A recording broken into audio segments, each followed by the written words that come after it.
All right, welcome back to the Boilermaker Breakdown podcast. We have kind of a special edition today, a little bit of a new thing that we're doing. We're starting to preview basketball games because it is basketball season now. And unlike football season, where they do it nicely on Saturdays every week for us, just once a week, basketball season will play multiple times throughout the week. So we will be doing some previews and recaps sporadically before those games. And after those games, we'll be promoting it on Twitter. So just keep an eye out and you'll probably be able to find those links. But in the meantime, we will preview this Kentucky exhibition. So I just wanted to throw it over to Ethan first to start and get your general thoughts on, what Kentucky looks like this year. I know going into this, we're going to project Jalen Lowe and Jaden Quaintance to be out for this game, which should come as no surprise to Kentucky fans. But Otega Owe, who has been injured, preseason SEC Player of the Year, is expected to play. So under those assumptions, I'll throw it over to Ethan. Yeah, Kentucky, number 9 in the preseason AP polls. This is a top 10 showdown, even though it's an exhibition format. And Kentucky's not going to be at full strength. It should still be a good test for Purdue. This is almost a completely new team from last season. If you're familiar with what Kentucky did last year, stylistically, they'll be very similar. This is going to be another Mark Pope team. They're going to play probably 9 or 10 guys, all, probably no one's going to cap out at more than – I'll probably play like 30-plus minutes, but I don't know if anyone else will. They're going to rotate a lot of guys. Deep rotation, lots of athleticism and shooting on the wing. That's kind of the staple of Purdue, sort of a run and gun style of offense. Yeah, they're going to be down 2 starters. Jaden Quaintance got surgery for a torn ACL back in March. He's not going to be available till conference play, so we kind of knew going in he was going to be out. Jalen Lowe, their transfer from Pitt, the starting point guard on this team, suffered a partially dislocated shoulder on Friday's blue and white scrimmage. And while it's not been officially confirmed that he's been out, all signs point to him not playing against Purdue. It would be a major shock if he did play. He should be back for the Louisville game in a couple of weeks. That sounds like the timeline they're aiming for there. And then, like you said, Otega Owe, preseason SEC Player of the Year, should be good to go. Return to practice last week with no restrictions from a foot injury he suffered over the summer. So they're going to be down 2 starters, but they will have Owe, who is, bar none, very easily Kentucky's best player. The interesting thing, and this is where I'll throw it to you, I don't know if we have a great handle on who Kentucky's other starters are going to be. It's a little bit like Purdue in how, they have some good options between those 3 guys. And with Quaintance out, Brandon Garrison is the projected starter at center in the interim, and he'll play. He is, I think, the lone rotation player from last year who's still on this team. Who do you expect to play sort of in that starting lineup? I guess we talk about who Lowe is going to replace, or who's going to replace Lowe. Where do you expect that to go? Yeah, I think that based on what I've seen from the blue-white pro day scrimmage, I expect Owe to be the starter at the 3. I expect Garrison to kind of start in Quaintance absence, as you talked about. I think Denzel Aberdeen and Jasper Johnson are probably the 2 guard starters next to Owe. I think that they're going to play a lineup pretty similar to Purdue's in the sense that you're going to see 3 pretty guard-oriented players with a true 4 and a true 5.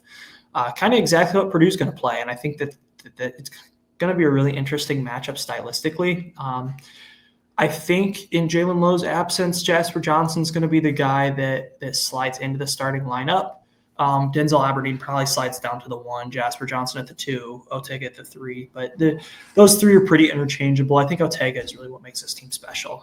He's really the NBA guy to me on this team, at least after this year. There's a couple of guys that have some real interest down the line, and then Quaintance, obviously, when he gets healthy, is going to be an NBA guy. Owe is this kind of 2-way wing that I think is going to be a really intriguing problem for Purdue. I'm really interested to see how Purdue handles him. That's really my main kind of I don't want to say concern, but intriguing storyline from this Kentucky matchup is, what does Purdue do with this bigger wing? He can go score. He's got some real size. He can shoot. Pretty good athlete. He's an NBA guy. can you make life at least difficult for him? I do think not having Jalen Lowe makes that matchup a lot easier, just because you're able to put your CJ Cox or Jakari Harris or Antoine West or whoever your defensive specialist in your starting lineup that ends up winning this 2-guard spot is. I think gets the Otega Owe matchup, and with Jalen Lowe not being on the floor, I think that just takes away like another dynamic option for Kentucky to go to, and just makes the matchups a little bit easier for Purdue. I think Braden will probably take Denzel Aberdeen, and then Fletch will probably take Jasper Johnson. Then I expect Mo Diabate to start at the 4. I think Diabate has kind of established himself as this kind of glue guy, like do all the little things, do all the dirty work, kind of guy that Pope really likes to have in between all these shooters. And I think you can kind of do some fun things with him. 6'10", super athletic, super physical, kind of a different style of player for this Kentucky team. I think it's a really intriguing matchup, even with Quaintance and Jalen Lowe being out. I agree. I think how Purdue handles Owe is going to be, I think, the biggest takeaway from this game from a Purdue standpoint, because he's exactly the kind of player that on paper Purdue is not like projected to handle. Like that's the kind of like Purdue killer, the famous like the UConn guards national championship a couple of years ago, like these super athletic two-way shooters who can get downhill and cause problems on the defensive end that Purdue, I mean, frankly, just doesn't have the athleticism, at least in theory, to match up well against. And how Purdue schemes around that, like you said, it'll be easier with Lowe out because you can put your top defensive guy on Owe. And you're not going to have like the point guardy, Jalen Lowe to kind of pose a problem if you're trying to put Braden on him. Jasper is, very good. He was on the U19 American team and he played a lot. He's a very good shooter, but I don't know what else he really offers to Kentucky's offense right now. So I think you can kind of hide Fletch on him and just tell Fletch to close out and don't give him easy looks. But yeah, I think this is interesting. Mo Diabate, Purdue fans might be familiar with him. He was at Alabama the last 2 years. He is a little bit offensively limited, but he's a monster on the defensive end. He can slash to the rim. He's a great rebounder. A little undersized for the 4. He's smaller than TKR for reference. And TKR is maybe a little bit undersized even for college at the 4. But yeah, I mean, he could pose some issues defensively. I think it'll be a good matchup for TKR, especially because they're going to have to stick Garrison on our center, whether that's Clough or Jacobson. It's not going to quite be like last year where, the opposing 5 could just peel off first and double TKR. Yeah. One thing to go off there, you mentioned that Fletch Jasper Johnson matchup. I think those two will be pretty at home guarding each other. I think that'll be a pretty typical matchup defensively for those two. I think both of them are pretty content to run up and down the court, shoot threes, and not play a ton of defense. But I think Kentucky kind of poses this odd dilemma for Purdue a little bit. You talked about Diabate being able to cause some problems at the 4 for Trey Kaufman-Renn. Kentucky also has a few really, really strong guard defenders. Denzel Aberdeen, one of the better perimeter defenders in the country. Otega Owe himself, we've already mentioned, is one of the better perimeter defenders in the country. I think they pose this weird challenge where they can really make things difficult for Braden and TKR. And I think that's the perfect recipe for an exhibition for Purdue this year. I think, getting Purdue a chance to see what they can do when Braden and TKR don't have everything going. When Braden and TKR have a tough matchup, maybe their night's not going, exactly how you thought it would or hoped it would. It's a good chance to see some of Purdue's secondary pieces, see how they play in live game action, see what Clough can do when he's got a more advantageous matchup than TKR, in my opinion. I think that's a new wrinkle in the offense that it is really going to affect Purdue's ceiling this year and whether or not they truly are the number 1 team in the country. And that's, whether or not these secondary options can really come through when Braden and TKR aren't doing everything. Can you put Clough in a pick and roll instead of Trey Kaufman-Renn and still have a lot of success? I think you can. I think the fan day scrimmages showed that a little bit. We'll touch on that later this week in more of a long form conversation. But I think like Clough being able to be a very workable piece in the ball screen action, Jacobson being a very active piece in ball screen action, pick and pop potential even, is really big for this Purdue offense because it just gives them another thing they can do and just makes it that much harder to guard. It makes it that much more necessary to have 5 guys on the floor at all times that can guard every position, like are guarding at every position. So it's really, really, that's what I'm looking for, I think, are kind of my 2 main takeaways. We mentioned how Purdue handles Oweh on the defensive end, and then what Purdue does offensively if Trey Kaufman-Renn and Braden Smith start to get slowed down a little bit. Yeah, that'll be a good test for Purdue's offensive stars. Kentucky last year was not a good defensive team, and they were worse defensive team than Purdue for comparison. But this year they project to at least be a little bit better on paper, at least, and we'll see. Purdue was not expected to be such a bad defensive team last year, so you really never know until the games are played. But there's at least some guys like you mentioned on the perimeter. Denzel Aberdeen, Florida transfer. Otega Oweh, who was also on the team last year by mistake. I believe Oweh and Garrison are the 2 returning contributors from last year's team. Regardless, Kentucky has a lot of shooting.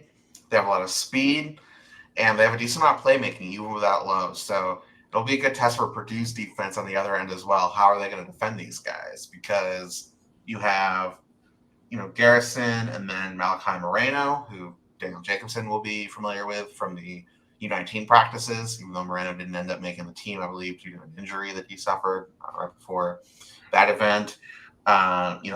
Jasper Johnson is a spark plug shooter. I mean, when he gets going, he can go off. You saw that in the U19 events. Like, if Fletch is going to be a little lazy, close it out to him, and they start getting him looks, like he could hit 3-4 in a row, a little bit like CJ Cox versus Alabama last year, and all of a sudden that game can be flipped. So I'm interested to see how Andrea Jelovich looks in this game. He was a high-profile European target at the 4 for this team, who was early on was kind of projected to start, at least by most people who really believed in Kentucky's ceiling as this sort of 2-way shooter, slasher, sort of 3-level scorer on the wing. Reports from Kentucky's side have been that it's been a little bit of an acclimation, not unlike what Purdue's seen with our own international superstar recruit in Omer Meyer, where maybe the adjustment period for specifically the role that they want Jelovich to play on this team has been a little bit longer than they anticipated, and so he's not really coming along as really establishing himself as the starter. But what he does, I think, kind of pivot this out of Purdue as well. Like, I'm interested to see what both Jelovich and Meyer look like in this game. I think both fan bases are going to be really excited to see, like, okay, these guys are coming off the bench most likely in this game. Like, is this a guy who is a little bit out of his depth right now? Maybe we shouldn't expect too much from this season, or is this a situation where give them a month to get their legs under them and they might be starters and ceiling changers for their respective teams? Yeah, I was wondering when you were going to get there. I'm really intrigued to see what Jelovich looks like for Kentucky. On the flip side, Homer, I think Mayer is going to get some run, a lot more. Let me rephrase it. I think he'll get more run against Kentucky than he will in any game this season. I think this is the perfect opportunity for Purdue to kind of really cap Braden Smith's minutes, say, we know what you are. We don't think you need to get comfortable against this level of competition because you already are. You're the best point guard in the sport. We know you can handle this speed and this athleticism. We're going to cap your minutes. If it all goes wrong and we lose an exhibition just like we have the last few years, and we move on, and things are okay. We lost to Arkansas Edie's senior year, and look how that year turned out. Losing the exhibition is not the end of the world, but what it does give you a chance to do is let Omer Meyer really get some real live reps in. And not only that, but get some live reps in against really, really talented defenders. When he's out there and he's being guarded by Denzel Aberdeen, that just can't really be replicated by anybody in Purdue practice. Like, Aberdeen is a level of defender that I don't think Purdue has. They can't replicate that in practice, and so getting Elmer Mayer game reps against that level of defense and letting him run a ball screen with Trey Kaufman-Renn being guarded by Mo Diabate and Denzel Aberdeen, that's a tough defensive pairing to run a ball screen action against. And getting him those live reps is going to be huge. And on a more broad scale, I'm just more intrigued to see how all these high-rated European guys translate coming over. We saw Kasparis last year. He had a pretty up and down year. I would say overall, I think at least it was a pretty positive year. He put up some box scores, had some turnover issues, went in the first round. Like by all accounts, that seems like a positive year in my opinion. I'm interested to see how these high-profile European guys coming over translate. I'm not really sure what to do with these guys, quite honestly. Like it's really, really hard to project them just because there aren't a ton of data points on elite European players coming over to college basketball until the last couple of years. So seeing these two guys get acclimated will be a really intriguing thing to me, and kind of more on a broader scale kind of follows what I'm looking at college basketball this year in particular that I'm really, really intrigued about. But kind of moving into this game specifically, there's been a lot of talk about Purdue's starting lineup, and I wanted to get your prediction on what you think Purdue's starting lineup looks like this Friday against Kentucky. You and I previewed Purdue's basketball season about 3 weeks ago, and we answered this question then, and my answer has not changed. At the time, I said I thought CJ Cox would win at the 2 spot. And I'm sticking with that. From all accounts, it sounds like he separated himself a little bit, though we won't know for sure who's the opening week starter until November 4th. But it sounds like it's going to be CJ Cox in this game at least. So give me Braden at the 1, CJ at the 2, Fletch at the 3, TKR at the 4, of course. And then Oscar Clough seems to have separated himself from Daniel Jacobs at the 5. So I think it's a pretty slam dunk starting lineup there. I think the more intriguing questions are about the rotations and minutes, and then how much is Clough playing versus Jacobson. How much is where's Jakari, Antoine West, Omar Meyer in the rotation relative to each other? Who are they backing up? How many minutes are they getting? Who are they on the floor with? Is Benter or Murphy kind of winning out the backup 4 spot? How many minutes do they get? Is it literally just the 5 minutes that TKR needs a breather, or are they playing an actual rotation there? I think those are the more interesting questions. But yeah, give me CJ at the 2 and Clough at the 5. Yeah, I think I'm going to preview our Wednesday episode and tell you were right. I am going to switch my answer. When we previewed, I said that Jakari Harris would start the 2-guard spot. I am going to switch. I feel like this is the most clear we've had of a picture of what Purdue's starting lineup should look like going into the year. And to me personally, it looks like Braden Smith, CJ Cox, Fletcher Lawyer, Trey Kaufman, and Oscar Clough. You mentioned it. I think CJ Cox has really started to establish himself. I think we probably all should have taken him a little more seriously the entire summer based on the fact that he started like 25 games on a Sweet 16 team. That was pretty good, I would say. I think that Purdue team last year was really good, even though there were some clear holes. We've talked about some of the limitations of last year's team. We need to talk about it in the context of that was still a borderline top 10 team in the country, like top 15 at the worst, I think. And CJ Cox started a lot of games and was a very positive player for that team. There were a lot of big moments, and not only that, but there were big moments in big games. I think back to the Alabama game at home where that game really started to look like it was starting to get away from Purdue. And all of a sudden what happens, CJ Cox comes out, hits 3 big threes, completely flips the game on its head.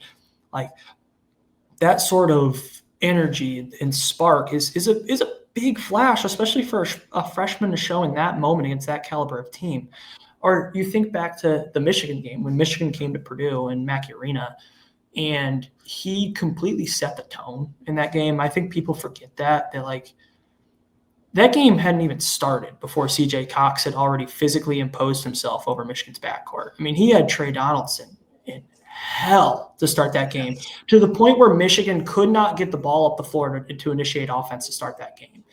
And things like that, those flashes, I think we all should have taken more seriously when we heard that, he had taken a step in consistency. Like, when I heard that, I kind of ignored it. Like, it didn't really catch my eye because I was, Mayer, Jakari Harris had 30 in the scrimmage. Oh my God. Like, the 2-guard spot's awesome. I should have been like, okay, the guy that showed a lot of flashes last year is now starting to put them together more consistently. And not only that, but his skill set really, really complements what Purdue needs right now. It's a shot creation energizer bunny who is a two-way guy who's dog defensively, willing to take on the alpha from the other team. And I think he'll be happy with limited shots. We've started to see a little bit from Purdue social media of him attacking the basket. And I think if that comes, he's a really, really unique fit. And then on the center spot, I think, as you talked about, Clough has really started to establish himself. He's just such a strong physical force. I think that he's a lot closer to the South Dakota State Clough than he is Washington State Clough. And I think that's going to just be a ginormous addition to Purdue in a sense that we won't even have to really talk about the center spot all year because I think Clough is just going to be this solid, productive, big, good center all year. Yeah, I'm sold on Clough as the guy at center. Defensively, Jacobson definitely has more upside, and he's taller than Clough, so there's going to be some plays he can make that Clough just can't. But yeah, I think he complements TKR in the front court really well. I know there's been some concerns about that since they're both kind of more back to the basket. Neither of them are super vertical athletes. The TKR is flashing a little bounciness this summer, but they're both going to be more under the basket style players who don't necessarily space the floor with as much proficiency as Jacobson, at least in theory, but they both can hit from outside. So I don't know if you can totally leave them along the 3-point line, but regardless, he's a monster rebounder. His physical presence down low is going to be something that Purdue sorely missed last year, and it's going to be a huge boost to this team. And then, yeah, like you said, the 2-guard spot, that was exactly what I was saying a couple weeks ago, that CJ was the starter last year. Like, I think we're all kind of forgetting that this guy started 25 or however many games last season on a Sweet 16 team, a 4 seed in the NCAA tournament, and is still here. His defensive chops, he was a more ready defender than Jakari last year, and Jakari has a little bit more size, so in theory, you kind of think his defensive upside is probably a little bit higher, but for whatever reason, he wasn't quite on the same level of defender that CJ was last year. We have Antoine West coming in this year, and early returns on him look like he could be a special defender at some point. But he might not be quite ready yet, or the minutes might not be there. He's still a redshirt candidate just because how crowded this backcourt rotation is going to be. And then Omer Meyer, clearly the most talented, the most upside of any of those guys. But you have 2 All-Americans in the starting lineup, and the best shooter in the country, arguably, in Fletcher Lawyer, who, as we all know, is not a defensive stalwart. Really, all 3 of those guys are negatives on the defensive end, besides maybe Braden, but he's not a difference maker defensively. So you're really looking for who's the guy at the 2-guard spot who can fit between those guys the best. Omer's going to get his minutes. He's going to come in. He's going to have moments where he's firing off and making great passes. I'm sure he'll have some sort of second half against a team we're up 30 down at the half where he just goes nuclear. Everyone's going to be talking, oh my God, why isn't this guy playing more? But that's not necessarily what you're looking for.